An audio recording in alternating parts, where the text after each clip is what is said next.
سمعت رسول الله صلى الله عليه وسلم يقول அல்லாஹுவின் தூதர் ஸல்லல்லாஹு அலைஹி வஸல்லம் அவர்கள் கூற நான் கேட்டிருக்கிறேன்.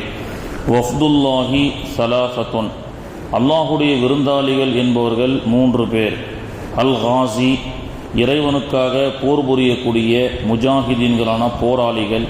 வல் ஹாஜி, இன்னும் ஹஜ்ஜி செய்யக்கூடிய ஹாஜிகள். வல் முஅத்தமிர், இன்னும் உம்ரா செய்யக்கூடிய முஅத்தமிரீன்கள் என்று ஸல்லல்லாஹு அலைஹி வஸல்லம் அவர்கள் கூறிய இந்த ஹதீஸ் நஸாயி பைஹக்கியிலே பதிவு செய்யப்படுகிறது. அல்லாஹுடைய விருந்தாளிகள் என்பவர்கள் உலகத்தில் 3 நபர்கள் தான். இறைவனுக்காக போர் புரிவதற்கு செல்லக்கூடிய முஜாஹிதீன்கள், ஹாஜிகள், உம்ரா செய்யக்கூடிய முஅத்தமிரீன்கள்.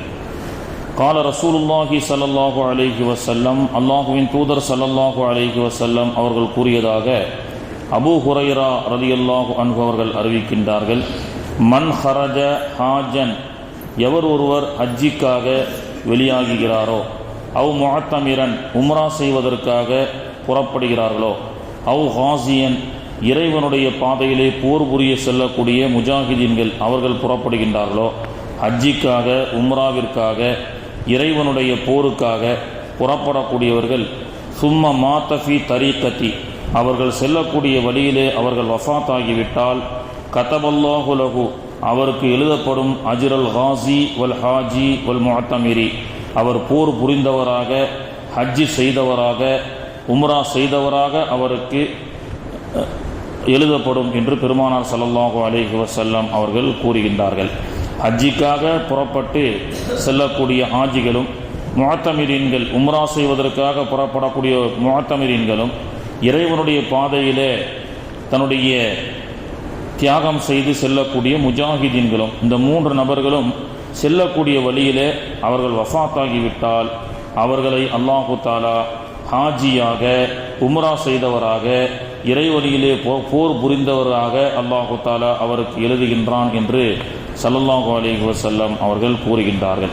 கண்ணியத்திற்குரிய அல்லாஹுவின் நல்லடியார்களே, எனவே தான் உம்ரா ஹஜ்ஜி செல்லக்கூடிய ஹாஜிகளும் முஅத்தமிரீன்களும் இஹ்ராமுடைய உடையிலே அவர்கள் இறந்துவிட்டால் அந்த ஜனாசாவினுடைய சட்டமே வேறாக மாறிவிடுகிறது. சாதாரண மையத்துகளுக்கு அத்தர் பூசுவதும் சுர்மா இடுவதும் இது போன்ற மையத்துகளை அடக்கம் செய்யக்கூடிய சட்டம் என்பது வேற.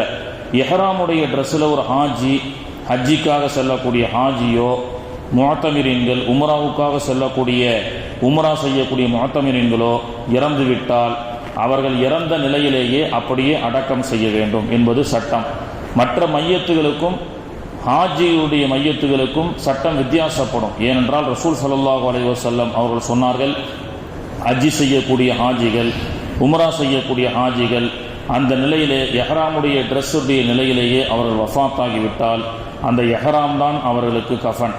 அது மட்டுமல்லாமல் அவர்களுக்கு மற்ற மையத்தை போன்று சுர்மா இட்டு அத்தர் பூசி ஜனாசாவை அடக்கம் செய்யப்பட மாட்டாது. அவர்கள் அதே நிலையில் அடக்கம் செய்யப்பட வேண்டும் என்றார்கள். ஏனென்றால் கியாமத்து நாளில் அல்லாஹு தஆலா எழுப்பும் பொழுது அந்த ஹாஜிகள் அந்த இஹ்ராமுடைய உடையிலேயே லப்பைக் சொல்லியவர்களாக அவர்கள் எழுதியிருப்பார்கள் என்று ஸல்லல்லாஹு அலைஹி வஸல்லம் அவர்கள் கூறினார்கள்.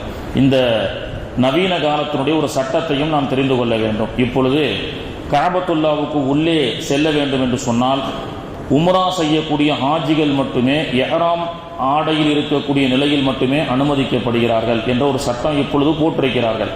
அதனால் நம்ம என்ன செய்கிறோம், சில பேர் உம்ரா செய்யாதவர்கள் கூட சாதாரண ஆண்களுக்கு சாதாரண பேண்ட் ஷர்ட்டோ லுங்கி டிஷர்ட்டோ வேற உடையில் போனால் அங்கே உள்ளே அனுமதிக்கிறதில்ல, மாடியில் அனுமதிக்கிறாங்க.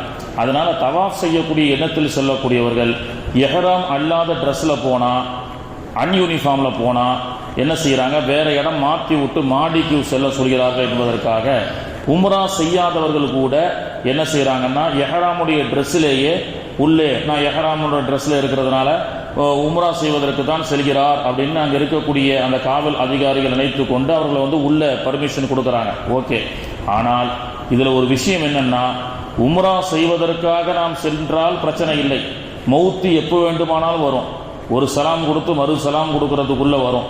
அதனால நவீன சட்டத்தில் நம்ம என்ன தெரிஞ்சுக்கணும்னு சொன்னா, நம்ம இஹ்ராமுடைய ட்ரெஸ்ஸில் போனால் தான் கஅபத்துல்லாஹ்ல தவாஃப் செய்ய விடுறாங்க.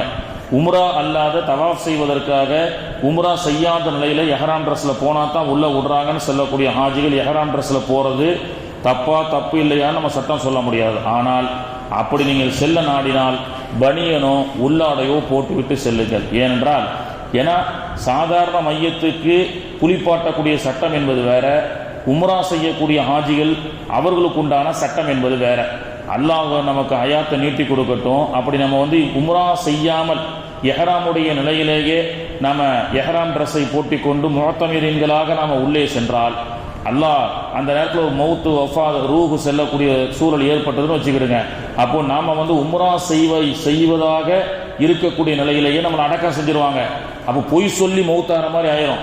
அதனால தான் என்ன செய்யணும்னா, நவீன சட்டம் ஒரு பனியனோ உள்ளாடையோ போட்டுக்கொண்டால் என்ன செய்யணும், இவர் உள்ளாடை போட்டிருக்கிறாரு, இவர் சாதாரண ஜனாசாவுக்கு சட்டம் இவருக்கு உண்டு அப்படின்னு சொல்லி அங்கே மையத்தை பிரிக்கப்படும் என்பதை நாம் நினைவில் கொள்ள வேண்டும். அடுத்து இன்னொரு சட்டம் என்னன்னா, சஃபா மருவாவில் தொழுகையில் தப்பு ஏற்பட்டுருச்சுன்னு சொன்னால் கடைசியில் சஜிதா சஹு செய்கிறோம்.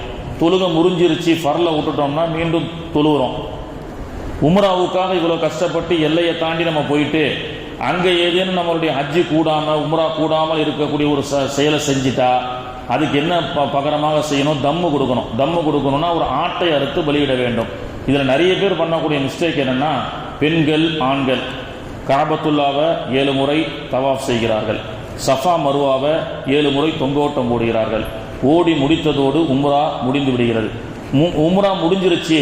எஹ்ராம் கலையக்கூடிய ஒரு சூழல் எப்பொழுது ஏற்படும் என்று சொன்னால், எஹ்ராமுடைய நிலையில முடிவெட்டக்கூடாது, கொசுக்கள் போன்ற ஈக்களை போன்றதை அடிக்கக்கூடாது. இப்படி ஒரு தனி சட்டம் எஹ்ராமுக்கு இருக்கா இல்லையா, அத்தர் பூசக்கூடாது, இப்படியான சட்டங்கள்லாம் இருக்கு. அதெல்லாம் பேணுதலாக செய்யணும். இப்போ இந்த சஃபா மருவா தொங்கோட்டம் ஓடி முடிச்ச உடனே எப்பொழுது நம்ம முடியை வெட்டுகின்றோமோ அப்பொழுது உம்ரா அந்த எஹ்ராமுடைய ட்ரெஸ்ல இருந்து வெளியாயிட்டோம், உம்ரா முடிஞ்சிருச்சுன்னு அர்த்தம்.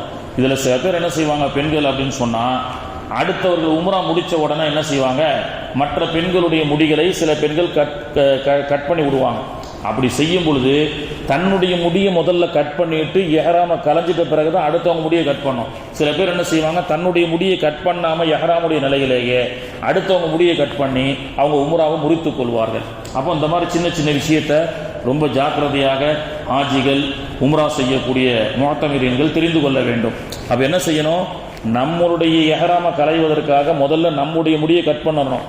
அப்புறம் எஹ்ராம் கலைஞ்சிருச்சா இப்போ அடுத்தவருடைய முடியை கட் பண்ணலாம். எஹ்ராமுடைய முடியை நம்முடைய முடியை கட் பண்ணாமலேயே எஹ்ராமுடைய ட்ரெஸ்ஸிலேயே இருந்து கொண்டு அடுத்தவங்க முடியை கட் பண்ணா உம்ரா எஹ்ராமுடைய சட்டம் முறிஞ்சு போய்விடும் என்பதை நாம் சட்டத்தை தெரிந்து கொள்ள வேண்டும். வல்ல ரஹ்மான் இது போன்ற சட்டத்தை தெரிந்து உம்ரா ஹஜ் செய்யக்கூடிய பாக்கியத்தை நாம் அனைவருக்கும் தருவானாக.